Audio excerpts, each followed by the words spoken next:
মসজিদের একজন নিয়মিত মুসল্লি মিনার সাহেব, তিনি জোহরের নামাজ আদায় করতে মসজিদে গিয়েছেন। মসজিদে গিয়ে দেখেন ইতিমধ্যেই সেখানে জোহরের নামাজ শেষ হয়ে গিয়েছে, তাই মসজিদের বারান্দায় একপাশে তার নামাজ আদায় করতে হবে। তিনি তাই করলেন। জোহরের নামাজ পড়ে তিনি যখন বসেছিলেন, তখনই দেখলেন তার পাশেই একজন মুরব্বী, একজন ব্যক্তি খুব বেশি কাতরাচ্ছেন, হয়তো সুস্থ ছিলেন। তিনি তাকে জিজ্ঞেস করলেন, ভাই, আপনার কি কোনো সমস্যা হয়েছে? আমি কি আপনাকে সাহায্য করতে পারি কোনোভাবে? তিনি বললেন, না ভাই, দোয়া করেন, তাই যথেষ্ট।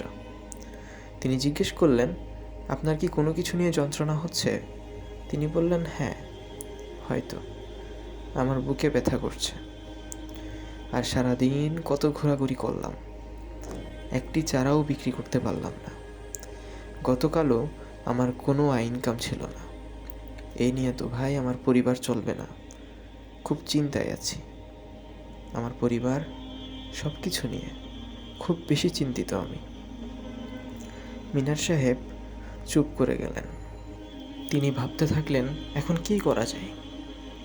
ওনার কাছে কোনো টাকাও ছিল না যে চারা বিক্রেতার কাছ থেকে তিনি কিছু চারা কিনে নেবেন।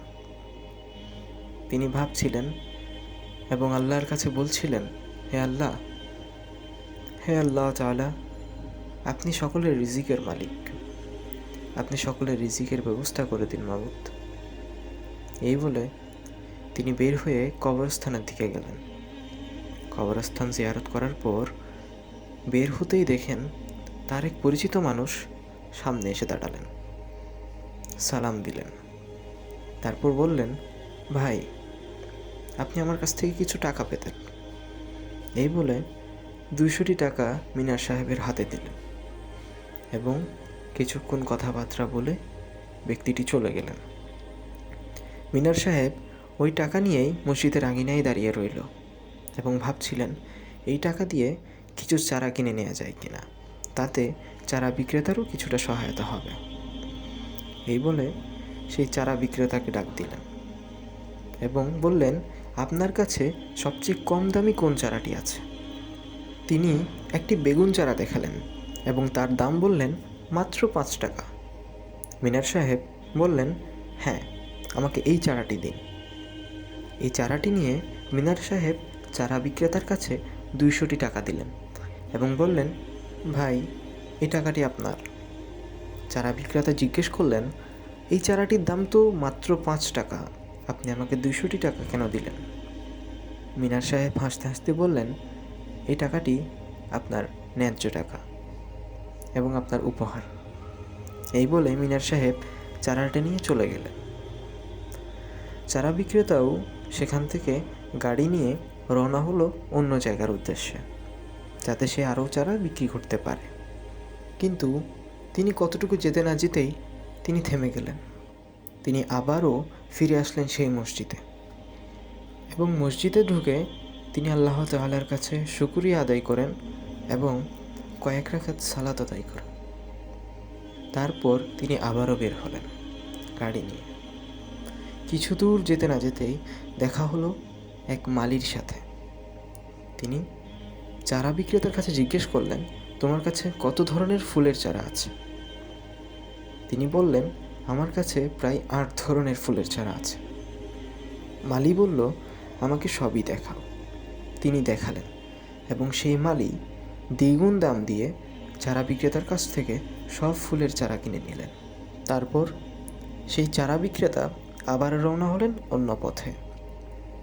কিছু দূর যেতে না যেতেই দেখলেন রাস্তার পাশে একজন ব্যক্তি বসে আছেন এবং খুবই যন্ত্রণাভূত হয়ে তিনি কাতরাচ্ছিলেন, হয়তো কোনো কিছুর অভাবে।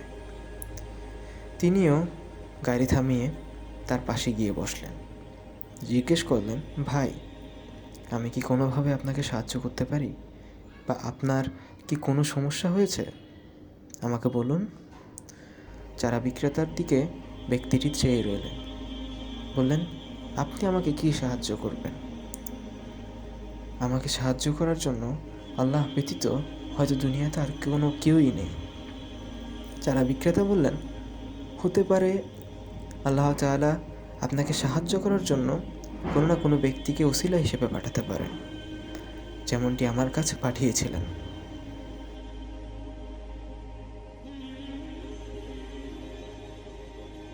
আমার কাছেও কিছুক্ষণ আগেও কোনো কিছুই ছিল না, কিন্তু আলহামদুলিল্লাহ এখন আমার কাছে সারাদিনের রোজগার হয়ে গিয়েছে। যারা বিক্রেতার কাছ থেকে ব্যক্তিটি জিজ্ঞেস করলেন, আপনি কি করেছেন যে আপনার কাছে ইতিমধ্যেই এত কিছু হয়ে গেল? যারা বিক্রেতা বললেন, আপনি আল্লাহ তাআলার কাছে বলুন, সালাতের মাধ্যমে বলুন এবং আল্লাহর কাছে চাইতে থাকুন। দেখবেন আপনার রিজিক কখন কোন সময় কোন দিক দিয়ে চলে আসবে আপনি নিজেও টের পাবেন না। এই কথা শুনেই চারা বিক্রেতার কাছ থেকে ওই ব্যক্তিটি দূরে সরে গেলেন এবং অন্য পথে হাঁটতে শুরু করলেন। তারপর চারা বিক্রেতাও সন্ধ্যা না নামতেই বাড়ির পথে রওনা হলো। এখান থেকে বোঝা যায় আল্লাহ তাআলা কখন কোথা থেকে রিজিকের ব্যবস্থা করে দেন তা সবই অনাকাঙ্ক্ষিত। শুধু আল্লাহ তাআলার কাছে চাইতে হবে প্রাণপণে। ইনশাআল্লাহ আল্লাহ সকলেরই রিজিক সম্পন্ন করবেন।